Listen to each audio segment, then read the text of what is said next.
Falar da raros e falar em geral de uma doença rara é algo muito complexo, mas algo para mim hoje em dia que eu digo dá muito prazer. Eu tenho um prazer muito grande quando eu faço a raros, eu explico uma doença ou uma patologia rara que muita gente que as pessoas não conhecem e eu recebo uma mensagem, eu não conhecia, nunca tinha escutado falar. Então assim, eu- é, a- é fazer a diferença diariamente, entende? Eu acho que informação que a gente que eu passo todos os dias é algo que vai além de ter só uma doença rara, que vai é falar com as pessoas, é falar sobre saúde mental, é falar sobre como a pessoa tá no dia a dia, é a pessoa que vai ter uma deficiência, que é uma coisa nova, que não é todo mundo. Eu te digo assim, 80% do meu público da Raros, eles não são deficientes, mas eles podem vir a ser deficientes devido à doença. Então, assim, deficiência não é doença, mas é uma doença pode trazer uma deficiência. Então, isso é algo seriamente que deve seriamente ser pensado. Então, a Raros vem para desmistificar muita coisa. E assim, existem muitas doenças raras com pré-sintomas, que são sintomas antes do diagnóstico, muito parecidas. Miastenia, ela, NMO, esclerose múltipla, os sintomas são extremamente parecidos, apesar de serem doenças e patologias muito diferentes, mas os sintomas se confundem. Então, assim, se a Raros puder ajudar a esclarecer essas pessoas, por que não? A Raros, eu já cheguei nos Estados Unidos, já fiz matérias em inglês, foi muito legal, já fiz uma edição inteira em inglês. A gente já teve a Beth Gomes, atleta de esclerose múltipla. Eu já tive uma ex-paquita. Eu já tive, que mais celebridade? Eu tive um atleta do vôlei, o Betinho. Até então, só essas pessoas de esclerose.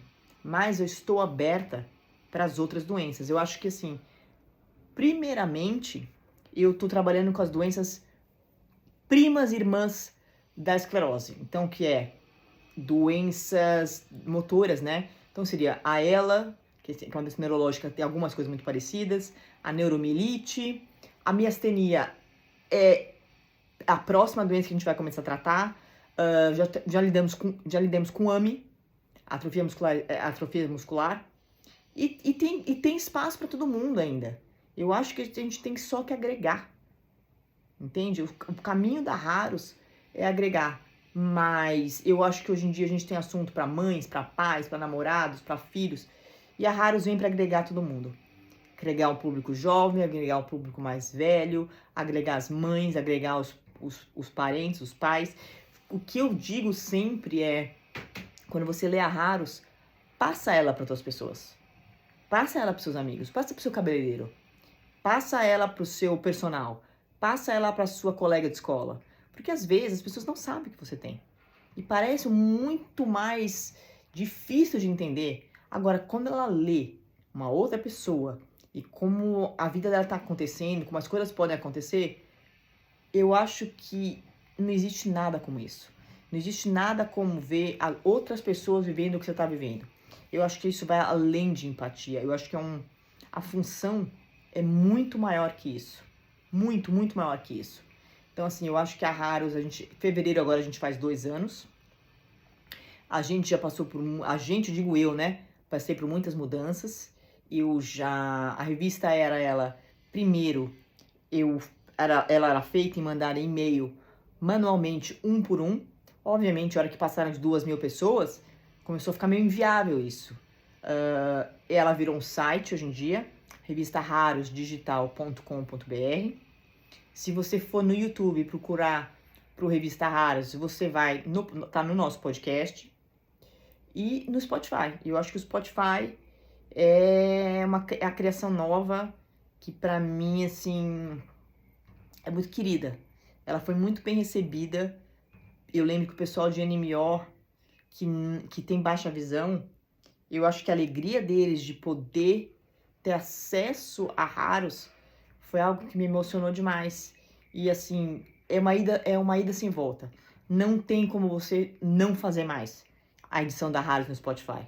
Eu acho assim, se a pessoa puder estar na casa dela, dirigindo, arrumando a cama, enfim, o que ela tiver em casa fazendo, ela puder ligar e escutar o podcast da Haros, que nada mais é que a revista, eu acho que assim, ela vai estar aprendendo, ela vai estar se distraindo mentalmente. São benefícios assim, que é o benefício da leitura, para a parte cognitiva, que, mas eu não tô lendo, tá escutando. O benefício é o mesmo, porque você vai ter que estar prestando atenção. Então, assim, ela vai além de ser só uma informação. A Haros, a ideia é abraçar todo mundo. A ideia é pegar o recém-diagnosticado, que descobriu ontem ou hoje a doença, ou a pessoa que nem eu, que já tá com 30 anos, a pessoa que tá no meio do caminho, mas ainda tá perdido. Eu lembro que quando a Haros começou, além, obviamente, de desviar a atenção do Google, era uma coisa que não se tinha antigamente. Então, assim, falar disso abertamente não existia. Não existia ninguém que falasse disso. Então, nisso que a gente começou.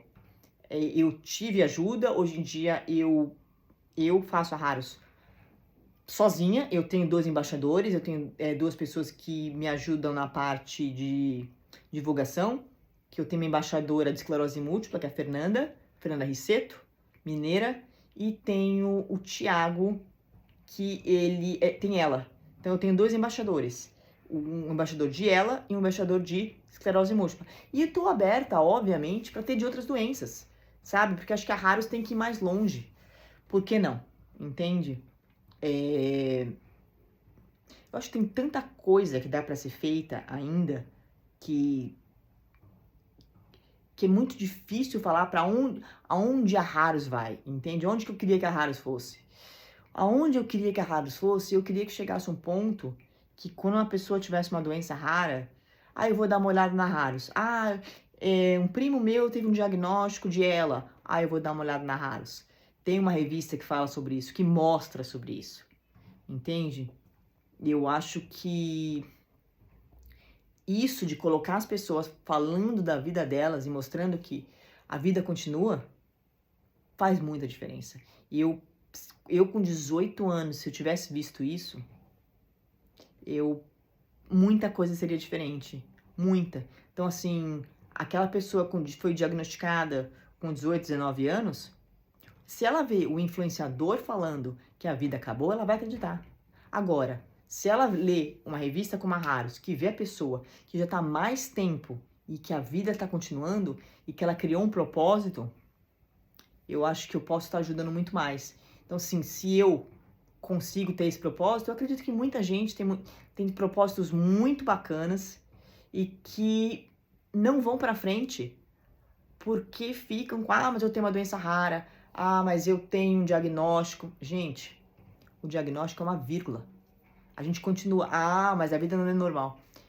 A vida não é normal? Eu não sei de uma vida que não seja essa. Eu não lembro da minha vida sem ter esclerose múltipla. Então, para mim, esse é o meu normal. O meu normal é com uma doença rara.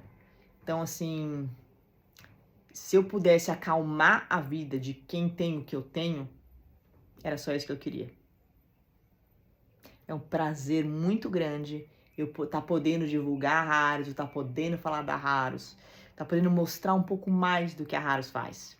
Eu agradeço muito, muito a oportunidade e eu peço para cada um de vocês que assistiu entrar no revistaharosdigital.com.br, seguir a gente no Spotify, Revista Haros, e faz seu comentário. Da onde você estiver? Você tá em Portugal? Faz um comentário que você tá em Portugal. Mostre para mim, entendeu? Mostre o que você tá vendo. São pequenas coisas, fazem muita, muita diferença. E eu tô no YouTube também. Entra lá, assiste o podcast da Haros, faz seu comentário, segue e manda para outras pessoas. Sabe, não mantenha essa informação para você. Mande para outras pessoas, tá bom? Muito obrigada.